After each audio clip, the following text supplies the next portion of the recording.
This is WJZ-TV Baltimore, in your community, where you live. WJZ News at 7:30 starts now. Hello, everybody. I'm Mary Bubala. And I'm Vic Carter. We continue to follow the breaking news. A Baltimore County police officer killed in the line of duty in Perry Hall. An intense search is underway right now for the suspects who police believe are armed and dangerous. We have a team of reporters on this story right now. We're going to first go to George Solis, who is not far from the actual scene. George. That's right, Vic, and the police presence out here on Bel Air Road has continued growing every hour since we've been out here. It's basically caught up almost right behind us. Now, it's important to note that there are several schools within this area, some which are still on alert status, meaning the children have not gone home past dismissal. Just to recap, the schools affected in this initially were Perry Hall Elementary, Seven Oaks Elementary, Gunpowder, Kearney Elementary, and St. Joseph's School. Now, we should note that Kearney Elementary did dismiss earlier this afternoon. St. Joseph's School is on lockdown, and that's per the diocese. Now, as for the county schools, they do tell us the children are doing fine, that they are being fed and being taken care of, while parents are obviously anxiously awaiting to pick up their little ones. Now, not long ago, before we came on the air, I actually spoke to a mom who says that she was trying to get food to her baby at a daycare where police have been staged. Luckily, they were able to get their child, and now they are on their way home as we speak. But obviously, just the tension and the sense that you get out here from people who are very concerned about what's going on out here. And again, recapping the whole thing, we do know that not far from where we are, Linwood, is where that police officer, that female police officer, was shot. She was critically injured. She was taken to a local hospital where she was pronounced dead at around 2:50 this afternoon. Condolences pouring in and around the state. The big nightmare, of course, for people in the neighborhood who have either been trying to get home or just now finding out about this. Now, I believe that we do have some sound with people that we spoke with earlier this afternoon. They haven't given word of when dismissal will be. They're not letting anyone in or out. No cars near the neighborhood, no buses. So it's pretty nerve-wracking. I think that they're going to need a lot more people because it opens up to the woods back there, and I think that they need a lot more. They're going to need an army to catch this person because there's just, it's way too big of an area, way too many places to hide. So they're going to need all hands on deck to find this person. Again, if you're just joining us right now, Perry Hall Elementary, Seven Oaks, Gunpowder, still on alert status, meaning that the children have not been dismissed yet. County officials telling us the children are being taken care of. St. Joseph also on an alert/lockdown status per the diocese. People in the community still being told to stay indoors as this manhunt for the suspects is underway. Again, the police officer responding to a suspicious car, possibly a burglary out here, when she was fatally wounded, later dying at a hospital. That's the very latest from the scene. We'll send it back to you. Okay, George, thank you very much. And now we're going to go over to Ava Joy Burnett. She has been on the scene for hours with the very latest from her vantage point. Ava Joy? Now, this all started around 2 today. Officials say there was a female officer who got a call for service, a 911 call, right around 2. There was some sort of situation where she ended up being injured. Now you see there are officers who are going out in minivans. The presence here is still quite immense. They're going down this direction of Bel Air Road, but over my shoulder here, there's still quite an immense police presence. When we initially came on the scene, I would say maybe about 2 hours ago, the cars were further up. Now they just keep piling up and getting closer to us. This, as officials continue to search for suspects in this area. Earlier today, when the chief for Baltimore County Police spoke, he said these suspects, possibly 4, could be armed and dangerous. And this is why they're locking down some of these neighborhoods. People who are inside their homes are being asked to shelter in place. That was a command that went out earlier today, and they are still going by that. We spoke with citizens earlier today who were trying to get into their neighborhoods, and they were unable to do so because they just don't want anyone close to these areas while they continue to search for these suspects. Once again, a female officer. She was just weeks away from coming up on her 4-year anniversary here in the Baltimore County Police Department. She was injured, and officials say they are continuing with this investigation. That's what we have out here right now. We'll send it back into you. Abajoy, thank you so much. We're going to go now on the phone now. We have Tony Couric. He is in the neighborhood. As a matter of fact, his family was deeply involved in this entire situation. Mr. Couric, are you there? Yes, sir. What can you tell us that you saw and heard? Just all started very quickly with my son being outside and running inside the house frantically. That police officer was just run over by a Jeep. And I kind of looked at him in disbelief and came out the front door, and there she was laying in the middle of the road. We proceeded to run down to her. Another neighbor had heard what was going on. She came down to start giving CPR. My other son in the house came out of the house and started assisting with CPR. Also took the downed police officer's walkie-talkie and radioed through it the officer down, because he wasn't sure if she got it off, and my son, being a volunteer fireman, just knew what to do with her equipment. So that time I was on 911 trying to get emergency help here as quickly as possible. At all? Was it an exchange of gunfire? Well, my son said when he was out in the yard, he noticed a police car come down the street with its lights on, and that there was a Jeep that had made like a U-turn, and she faced off with the Jeep. He said she got out of her car, held her gun up, and told them to stop and get out of the vehicle. And with that, he said the next thing he knew, the Jeep just proceeded forward, and he assumed, the vehicles that I drive were on the street. He didn't see her get hit, but when the Jeep went racing out of there, he went running around my truck and saw her laying in the street. He just couldn't believe that a vehicle would have accelerated towards a cop and ran her over. So that's when he ran in the house and got me, and my son Logan came out, and another neighbor was out there. It was 3, 4, 5 neighbors, and my son and another neighbor started performing CPR while I was on 911, trying to get help here as soon as possible. And then how soon did help arrive, and then what happened after that? So 2, 3 minutes, 4 minutes. It seemed like forever. It was just very surreal to see this officer laying there motionless and just trying to do what you can to help her. Oh my goodness, that you, your sons, we also spoke with your wife earlier. She was so concerned for you all and everything that was happening. Tell us about how you are doing tonight and how your neighborhood, what is it like in your neighborhood right now? Well, in front of my house, we're still pretty much on, when I say lockdown, we can't get in or out of our street, and I hear our whole neighborhood's pretty much shut down. This police officer's vehicle is still in the middle of the road with its lights on just as she got out of it. You've got detectives here now. They've just mapped out the whole road, all the articles that were laying on the ground, like her car keys were laying there. She had her clip from her gun that they took out laying there. Her sunglasses that broke off of her were still laying there. I mean, they're just finishing that part of the investigation here right now. So, we've just been basically tied up here at the house, so I really don't know what's going on elsewhere, but I hear that all the roadways in and out are, you can't come in, you can't come out. Sure. Now, did the police come and talk to you in the course of their investigation? They have been here multiple times talking to everybody, yeah. Okay. Very good. Tony Couric, we really didn't discuss anything with them other than what we saw, and I don't really know anything else to add to that. I mean, we just tried to do the best we could to get this officer some assistance until the paramedics got here. Okay, well, God love you and your family for what you did and trying to save this woman's life. We, of course, will be in touch with you again possibly later on. Thank you so much. Call anytime. Thank you. Tony, thank you. What an ordeal for Tony and his family today. Right. All right, Kimberly Eaton joins us now. She is live at Franklin Square Hospital where the officer was taken. Kimberly? And Mary, we all just listened to that man describe how quickly this whole situation unfolded. And what we can tell you tonight is that in less than an hour, this turned from reports of an officer injured to that same officer pronounced dead here at Franklin Square Medical Center.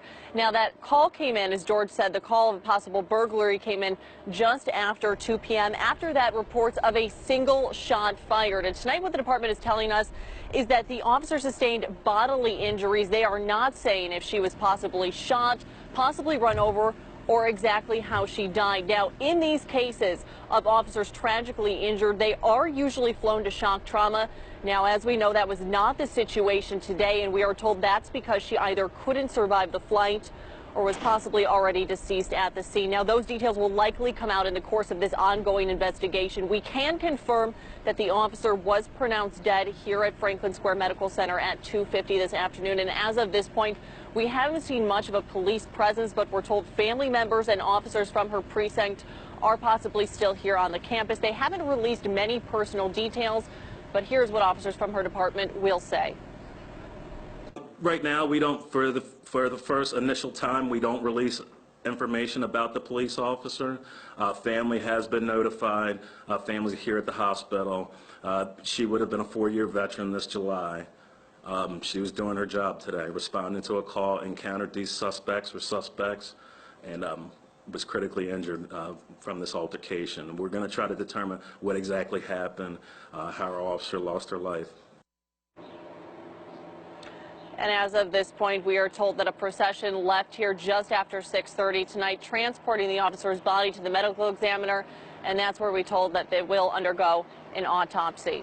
For now, reporting, back to you in the studio. All right, Kimberly, thank you. We have a major update before we go to Chopper 13. We just received word that all of the Baltimore County schools that were on alert have been released. It says parents at Perry Hall Elementary School, Seven Oaks Elementary School, Gunpowder Elementary students can pick up their students. Administrators are overseeing this process. Only a few parents at a time will be allowed into the school as they do this. These students, so very young, were held at the school for their safety, but some were there for more than 12 hours today. What an ordeal for them as well. But they're all heading home and Yes. asking all the parents to give them patience as they very slowly, methodically let these children go home. Let's go now to Captain Jeff Long, who's been over the scene all day. Captain Jeff, we heard from Tony Couric, who lives in the house right there where this incident took place, and he's pretty much described exactly what you've been showing us all afternoon. Yep, and there's the scene, and it looks like they've got some evidence bags down there, so they are starting to get that evidence collected and off the street, which means that they may be able to clean up this part of the crime scene. This is where it all started, right here on Linwen Way, and the Jeep left this scene, went about 0.2 miles away from here. We're going to show you where that Jeep is because it is still parked in on another road. That road is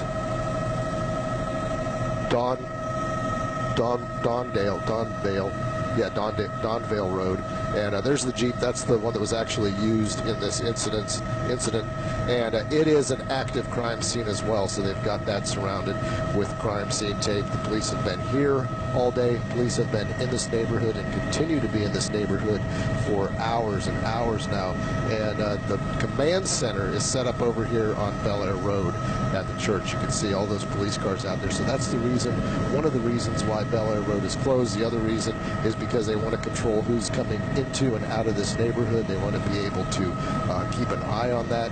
Everywhere throughout this neighborhood on the west side of Bel Air Road that where the shooting took place, where the incident took place, every single road that we've looked at, there's at least one police car parked either in an intersection, in front of some houses, or in some cases more than one, 3 or 4 parked around a traffic circle or something like that. So definitely a clear police presence here, and people are still being cautioned to, if they don't have to go out, to stay in, shelter in place just for their own safety.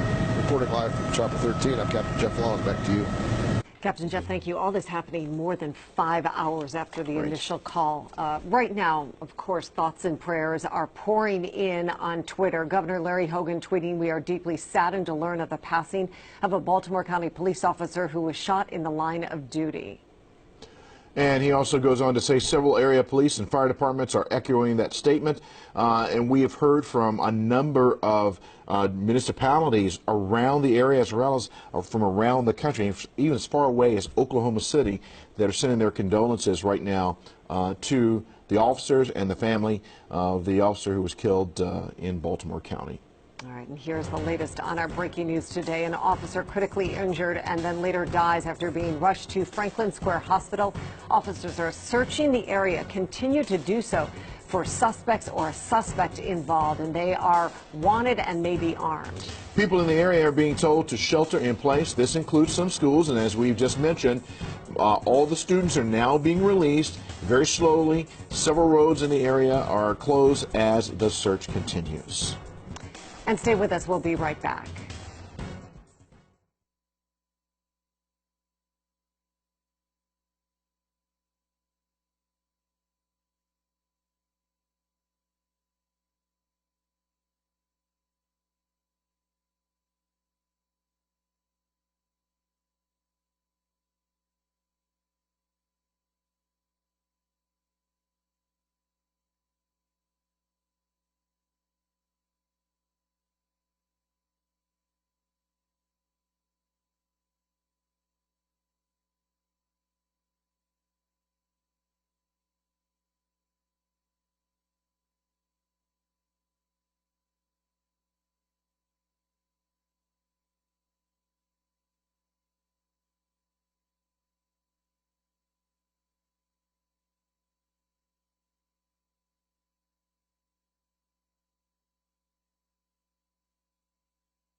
A manhunt in Baltimore County continues at this hour. Hours ago, an officer was killed in the line of duty in Perry Hall. Police believe the officer stumbled upon a burglary in progress while responding to reports of a suspicious vehicle in the area.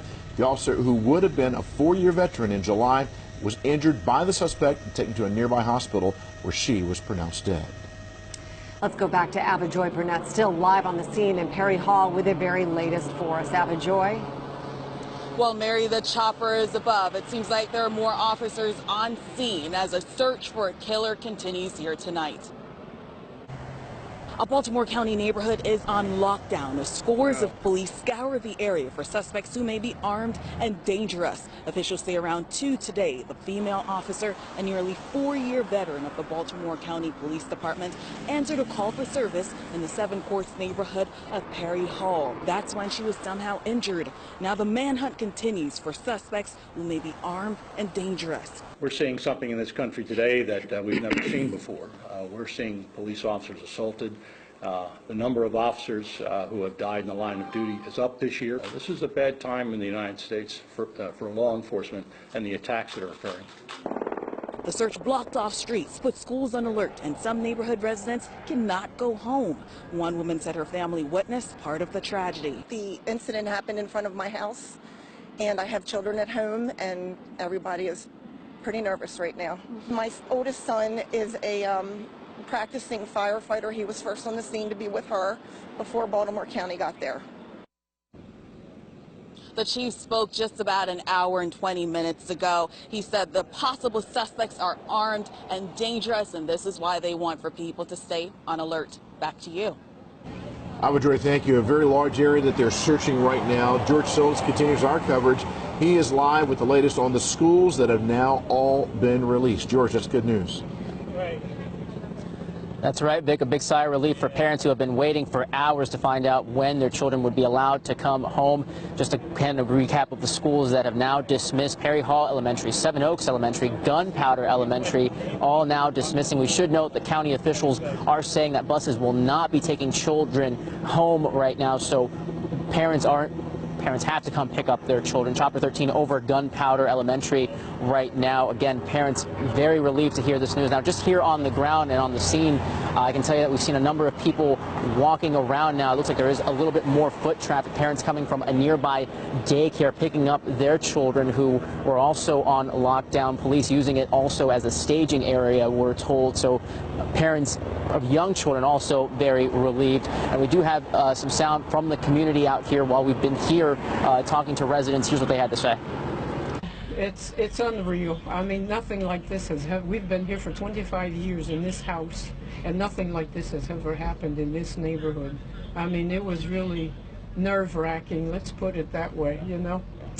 So, but she's fine because they have a perimeter that they're, you know, it's like us, we have the policeman, and it's a friend of the family that's taking care of our backyard.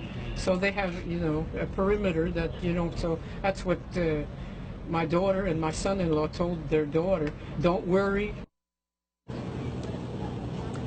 And obviously, as more people are finding out that this officer died in the line of duty, condolences are being spread throughout the community as well. Many people grieving and heart-stricken to find out that someone that was on the force has died doing their job.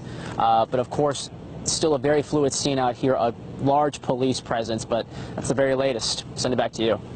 Okay, George, thank you very much. And stay with us. Our coverage continues right after this.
We continue to follow breaking news out of Baltimore County. A deadly encounter involving a police officer.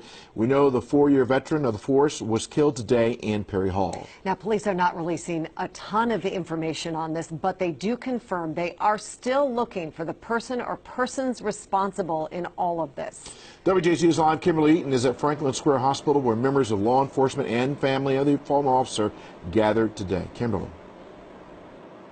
And Vic, just about an hour ago, a procession left here transporting the fallen officer's body to the medical examiner's office, where her body will undergo an autopsy. This, of course, just a few hours after she was rushed here to Franklin Square and then was pronounced dead around 2:50 this afternoon. Now, at this point, the department giving few details on the extent of her injuries or how exactly she died. What we do know, around 2 p.m., you've heard us report that she was responding to reports of a burglary. Then came reports of a single shot fired. Now, at this point, Baltimore County Police telling us their officer sustained bodily injuries. Again, not telling us if she was shot, run over, or how exactly she died. Now, some of those answers may come from the body camera footage.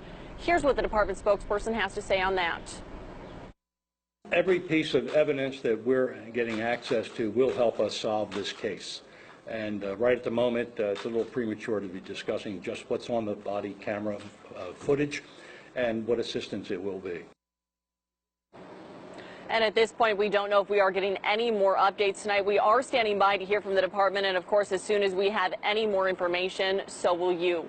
Reporting live from Franklin Square, I'm Kimberly Eaton for WJZ. All right, Kimberly, thank you. And we'll be right back.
And we continue to follow the terrible tragedy in Baltimore County. A police officer is dead following an incident in Perry Hall, and now a massive manhunt for whomever is responsible is on.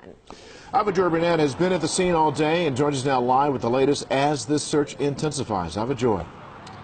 Vic, I don't know if you see this caravan of vehicles going right over my shoulder. We are coming up now on about 6 hours of the situation going on. And I mentioned earlier, when you have a situation like this, not only do we have a ton of officers and resources that descend on the area, but it could possibly go into the night. And that's what we're seeing right now. The chief here in Baltimore County, the police chief, he spoke a little bit more than an hour ago. Perhaps we're coming up on 2 hours.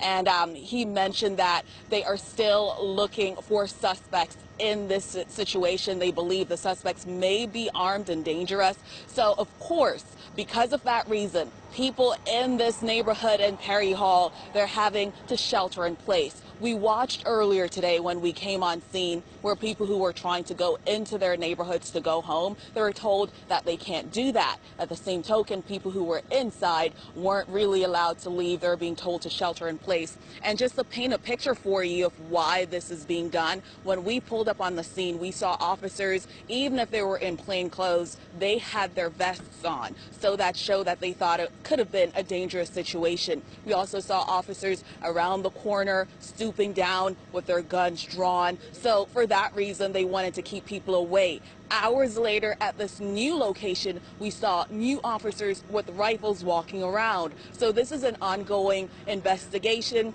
situation as they continue to search for the person or persons who may have done this. Of course, stay with WJZ. We will continue to update you as soon as we get additional details. Back to you. Okay, Ava Joy, thank you very much. It's going to be frustrating, too, for these officers because darkness is starting to fall.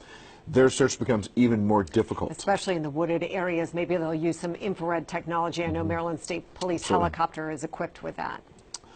And again, to recap at this hour, Baltimore County Police continue to search for whomever is responsible for the death of an officer tonight. And this is what we know so far. The officer was critically injured in that Perry Hall neighborhood this afternoon. Investigators confirmed she died after being rushed to Franklin Square Hospital. Officers are searching the area for suspects or a suspect or suspects. They are wanted. They are believed to be armed and dangerous. And a short time ago, schools that had been on alert, they are starting to dismiss. However, shelter in place continues for people in several neighborhoods tonight. And we will continue to bring you the latest on the situation in Baltimore County on our website, WJZ.com. Tune in tonight for live reports on the manhunt and the investigation. Of course, much more tonight at 11.